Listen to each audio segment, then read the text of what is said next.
Il nous fait plaisir maintenant d'aller auprès d'un monsieur qui s'appelle Normand Saint-Don de Mission Bon Accueil. Et je vous invite à vous rendre avec moi auprès de lui pour entendre son histoire, son témoignage. J'ai appris, Normand, que vous êtes un gars du bas du fleuve. Où est-ce qu'on dit la porte à la Gaspésie lorsqu'on habite Rivière-du-Loup? Moi, je dis Saint-En-Arrière. Comment? Saint-En-Arrière. Saint-En-Arrière? Oui. Qu'est-ce que ça veut dire? C'est la première fois que j'entends ça. Ben, c'est parce que je suis né en arrière de Saint-Honoré. Saint-En-Arrière, là. Ah oui, oui. C'est toute Sainte... Il y a Saint-Honoré, il n'y a pas Saint-Louis-du-Haha dans ce bout-là? Juste à côté, c'est juste... Sainte-Rose-du-Dégelé? Voilà. C'est des noms qui nous faisaient rire autrefois lorsqu'on les a entendus. Oui. Vous avez grandi dans cette région, la Rivière-Bleue, Oui. tout près? Mm-hmm. Bon. Puis, à l'âge de 4 ans, mes parents sont déménagés dans le nord-ouest de l'Ontario. Oui. Et puis, mon père travaillait dans l'industrie forestière. Alors, c'est là que j'ai grandi comme... Plutôt en Ontario, c'est là que vous connaissez plutôt... vos racines sont vraiment à Rivière-du-Loup, mais vous avez grandi quand même en Ontario, là. Des fois, je suis tenté de dire comme l'apôtre Paul, c'est quand c'est un Québécois qui me parle, je viens de Rivière-du-Loup, de Bas-du-Fleuve, puis quand c'est un anglophone ou un Canadien, je réponds, j'ai grandi dans le nord-ouest de l'Ontario. Alors, un peu un produit du fédéralisme, là, un peu dans les deux, et puis même... J'ajouterais, il ne faut pas se limiter à ces deux petites cultures-là. Je suis content que vous dites ça parce que notre carte d'écoute vient de monter, là, depuis que vous avez dit ça, depuis quelques secondes. Alors, toute la Bible en parle, en parlant de politique, là, ça fait monter la carte d'écoute, ça. Mais parlez-nous un peu de cet arrière-plan, tiens. Disons qu'après, quand l'été, je venais au Québec, alors j'aimerais même exprimer que dans le nord-ouest de l'Ontario, il y a des îles québécoises. Et j'ai l'impression qu'elles sont plus québécoises qu'au Québec. Ils ont pas... ils semblent ne pas avoir suivi cette même évolution politique. Peut-être plus religieux aussi que... Beaucoup plus catholique. La religion peut ressembler à ce que l'était ici il y a 40 ans, peut-être. Ah même. Oui, les petites paroisses, là. Moi, c'est en arrière de... Dans le nord-ouest de l'Ontario, ça s'appelait Geraldton. Et puis, 3000 habitants. Ouais. Et puis, en arrière de Hearst. Il y a quand même des endroits... Imaginez ça. Dans le nord-ouest de l'Ontario, il y a des francophones qui ne parlent pas anglais. Des francophones qui ne parlent pas l'anglais? À ce point, oui. C'est difficile à concevoir, ça. Oui. Et puis, vous avez fait le tour du monde, vous avez été sur le Doulos, le bateau. Parlez-nous un peu de votre arrière-plan avec le bateau. Vous avez rencontré beaucoup d'étrangers dans votre vie. Oui. Donc, vers l'âge de 18 ans, quand je travaillais dans l'industrie forestière dans l'Ouest, j'ai rencontré des étrangers. Puis, je suis allé en Espagne et en Afrique du Nord, au Moyen-Orient, dans plus de 50 pays du monde. Et puis, vous imaginez qu'après quelques mois ou quelques années de vivre comme ça, c'est plus du tourisme. Ça devient un style de vie. Comment vous appelleriez ce style de vie-là? Un vagabondage... Canadien errant. Un Canadien errant, on pourrait presque chanter la chanson. On cherchait un thème là-dessus. Un vagabond itinérant. On trouve toujours le moyen de se justifier. Oui. Et à l'époque, j'étais étudiant, j'étais un étranger, et je jouissais de l'hospitalité de d'autres nations. Et je découvrais d'autres cultures, d'autres natures aussi. Même juste pour illustrer, peut-être, c'est impressionnant comment le désert ressemble à l'Arctique, en passant. Mm-hmm. Comment le chameau ressemble à l'orignal. On pourrait faire des parallèles entre les dunes et les natures. Est-ce que vous voulez nous donner quand même un exemple de ça? Les dunes de sable, les dunes de neige. Oui. Sur une photo, on peut confondre les deux, peut-être. C'est facilement. Oui. Et puis, j'avais une conscience de Dieu. Je ressentais qu'il y avait quand même un créateur derrière tout ça. Comme je constatais que la plupart des peuples qui aiment parler de Dieu, ils sont très spirituels. Et même très tôt dans mes voyages, j'avais l'impression de faire un pèlerinage ou une sorte de... Les gens m'interprétaient ainsi. Parce que les gens te demandent... Imaginez-vous si on vous demande... à tous les coins de rue, dans tous les villages. Où allez-vous? Où allez-vous? Et pourquoi allez-vous là-bas? Et on ne peut pas s'empêcher d'avoir des réponses spirituelles. Tel que... Telles que... J'aimais répondre, je vais en utopie, où je me fatiguais de répondre aux mêmes questions. Pourquoi je vais là-bas? Et qu'est-ce que je recherchais vraiment? Je recherchais d'être heureux. Je recherchais de la satisfaction. Je recherchais... Est-ce que c'était le but des voyages à l'époque? Ça n'a pas commencé comme ça. Non? Mais c'est devenu un style de vie qui...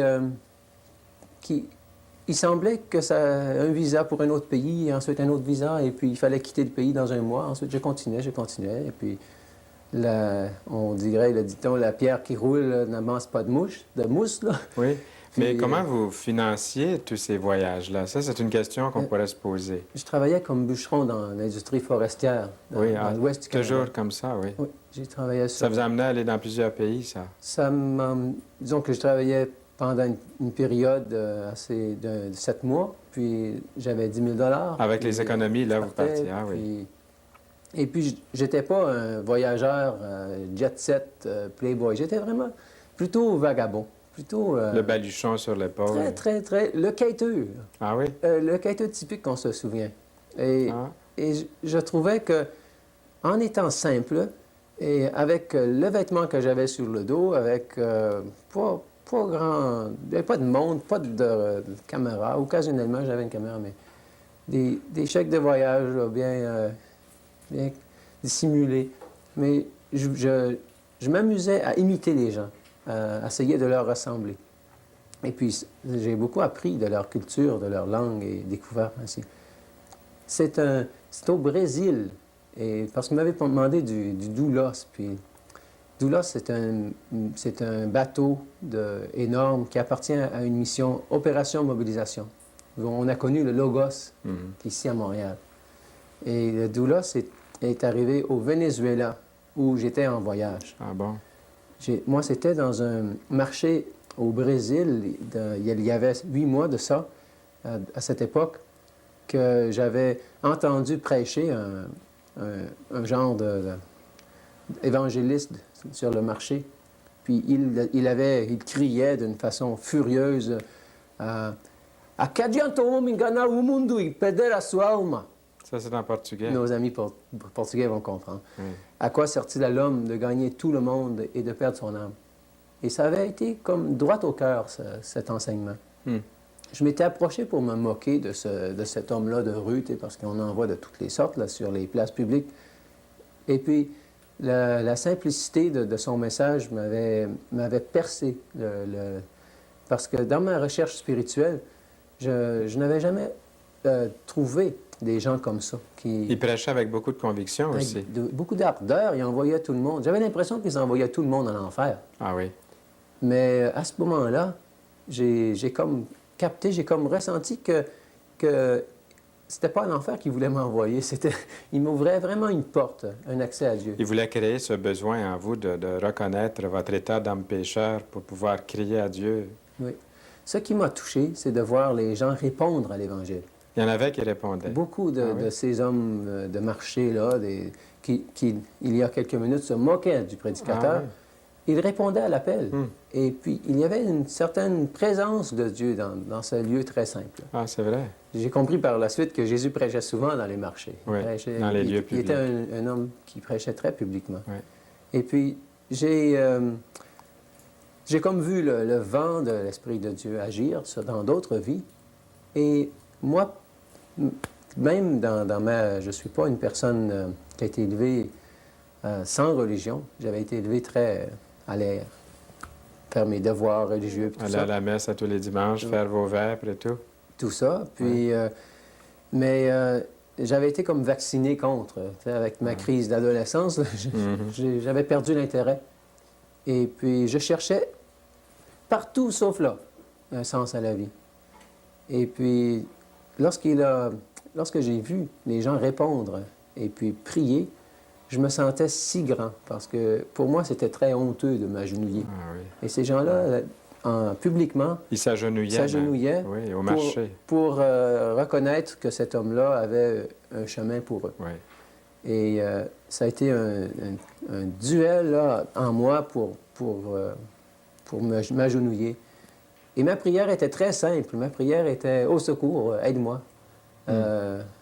Aide-moi. Un peu, j'ai trouvé dans la parole de Dieu un texte qui dit viens au secours de ma foi. Oui. Et c'était presque semblable à ça, ma prière. Elle était très désespérée, j'étais vraiment arrivé au bout de mon chemin, là. Il n'y avait pas d'autre issue que de me soumettre à Dieu et de permettre qu'il me sauve, qu'il me relève. C'est lui qui a gagné le duel. Évidemment.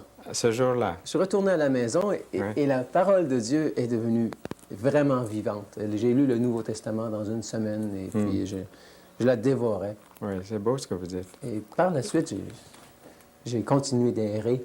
Et au Venezuela, c'est là que j'ai trouvé à me lier avec ce mouvement-là d'opération mobilisation et le bateau Doulos. Oui, oui. J'ai expérimenté là une formation de disciples qui m'ont vraiment bien acheminé. Un petit gars de Rivière-du-Loup qui s'embarque sur le Doulas au Brésil. Voilà. Au Venezuela. Au Venezuela, parce que là, vous avez changé de place. Oui. Qu'est-ce qui s'est produit?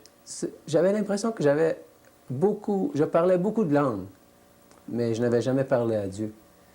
Et puis, j'avais aussi l'impression que je n'avais rien à dire quand je parlais beaucoup de langues. Sur le Doulos, on a fait de moi un interprète. Alors, les évangélistes de rue ainsi parlaient, puis moi, je traduisais en espagnol ou en portugais. Et là, j'ai eu comme une éponge, une occasion d'être vraiment béni et ressourcé et encouragé, stimulé à vivre pour Dieu. Le contact avec des missionnaires, des gens qui avaient donné toute leur vie. Il y a eu toutes sortes d'opérations continuelles dans ma vie pendant ces 2 années-là. Et ça a permis ensuite, quand je suis revenu à Montréal, je cherchais les chrétiens. Et puis, je me suis lié à quelques églises évangéliques ici à Montréal. Et puis, ensuite, les portes se sont ouvertes pour aller étudier à l'Institut biblique belge en Belgique, où j'ai sorti 3 ans et demi plus tard avec un bac en théologie. Et je m'étais marié aussi avec une jeune femme sud-africaine que j'ai connue sur le Doulos, Henriette. Oui. Vous avez une famille? Vous avez J'ai des 2 enfants? petites filles de Bravo. 3 ans et demi et 1 an et demi. Puis à Montréal, qu'est-ce que vous faites présentement? À Montréal, je travaille comme l'aumônier à la mission Bon Accueil. Voulez-vous nous en parler un petit peu de la mission Bon Accueil? Ça, c'est un sujet que Votre programme de réhabilitation aussi. Que j'aime beaucoup parler de ça, ce sujet. Oui. Parce que je vois la main de Dieu. J'aime illustrer. Lorsqu'on est en bateau, on ne voit pas vraiment le chemin que le bateau doit emprunter. Et lorsqu'on regarde derrière le navire où le bateau a passé, on voit tout un sillon, un chemin tracé. Et je constate comment toutes les expériences mes antécédents me servent au travail que je fais aujourd'hui pour m'identifier avec les étrangers qui sont à la mission Bon Accueil. C'est vraiment, si je pourrais décrire cette mission, c'est un lieu pour accueillir les sans-abri. Il y a plusieurs facettes à cette mission. C'est un lieu où on peut nourrir la foule. C'est aussi un lieu où on peut consoler, exercer toutes sortes de compassion. On a énormément d'occasions de pouvoir expérimenter, partager notre foi avec eux. Rares sont les personnes aussi, Normand, qui ne connaissent pas bien la mission Bon Accueil, puisque vous fêtez votre 100e anniversaire cette année. En 92. C'est en 92, oui. 100 ans, à Montréal, sur la rue Saint-Antoine. Oui, nous sommes là depuis 100 ans. Et puis, la mission Bon Accueil a été très souvent, il y a des francophones qui me disent la Welcome Hall, elle est très bien connue parmi les anglophones, traditionnellement. Oui. Beaucoup de gens ils me demandent, mais ça existe depuis quand? Mais j'aime leur parler, ouvrir cette parole de Dieu, puis leur mentionner que c'est Jésus qui a inventé cette mission-là. Quand Jésus nourrissait la foule, il avait compassion d'eux. Il leur parlait avant de leur donner à manger. J'aimerais citer un texte ici dans Jean oui. 6 Mhm. qui parle du travail que le Seigneur m'a mis à cœur. Oui. Travailler non en vue de la nourriture qui périt, mais en vue de la nourriture qui subsiste pour la vie éternelle. Ce qui est l'œuvre de Dieu, c'est que vous croyez en celui qui l'a envoyé. Et je saute quelques versets. Car le pain de Dieu, c'est celui qui descend du ciel et qui donne la vie au monde. Et c'est Jésus qui disait qu'il est le pain de vie. Donc, on aime nourrir les foules, mais pas seulement pour leur, comme pour les renvoyer. Ils auront faim demain. Mhm. Et on a ce privilège à la mission de vraiment souligner notre raison d'être. Nous parlons de la foi en Jésus-Christ à tous ceux que nous nourrissons et que nous habillons et que nous hébergeons. C'est un principe que nous avons depuis sa fondation. Et vous avez aussi un programme de suivi parmi les hommes que Oui. vous aimez beaucoup. Les hommes de la rue ont l'occasion de résider avec nous pendant des périodes de plus jusqu'à 6 mois et de se rétablir, de se régénérer, et de trouver plus qu'une béquille là, en Jésus-Christ, mais de trouver vraiment une échelle afin de surmonter et même de sortir du cycle de la pauvreté, du chômage. Et on a eu... Je constate le manque de temps pour illustrer avec des vies transformées. Savez-vous ce qu'on va faire, Normand? C'est une proposition que je vous fais. Vous allez contacter notre recherchiste, là, Claire Serbeau. Vous allez lui donner les coordonnées de ces personnes-là, de certaines de ces personnes-là. Nous allons les inviter à Toute la Bible en parle, et puis ils pourraient remplir certainement une émission avec un beau témoignage de ce que Vraiment. Dieu a fait dans leur vie. Vraiment à la gloire de Dieu, comment Oui. Dieu œuvre à travers la mission Bon Accueil. Nous en sommes constamment édifiés nous-mêmes de remarquer sa main dans la transformation des vies. Les gens ne voient pas ce que moi je vois en ce moment. Je vois par exemple vos yeux qui sont devenus humectés là, par l'émotion en parlant de ce travail que vous faites. Donc Dieu est en train de bénir ce groupe d'hommes qui souvent est dans la misère et puis cherche la vérité, cherche Dieu sans le savoir. Vraiment. Oui. On sent l'onction de Dieu sur notre travail. Il y a un nouveau travail, par exemple, pour accueillir les familles. Et puis là aussi, j'ai l'impression, après plusieurs années de travailler dans une terre qui me semblait dure et comme un chemin, la semence tombait sur le chemin, puis j'ai l'impression vraiment qu'on travaille maintenant sur de la terre préparée. Là-dessus, Normand Saint-Don, merci beaucoup et bon succès dans le Seigneur. Je sais qu'il vous Merci accompagne. pour cette occasion. Voilà, nous sommes de retour en studio et sans aucun doute, Mission Bon Accueil fait un travail extraordinaire et c'est bon de voir des hommes comme Normand Saint-Don et d'autres personnes qui se dévouent à non seulement donner un verset de la Bible, prêcher le message divin, mais aussi de pouvoir donner un verre d'eau et du pain à ceux qui ont faim, qui ont soif dans ce monde. Ils sont tellement nombreux.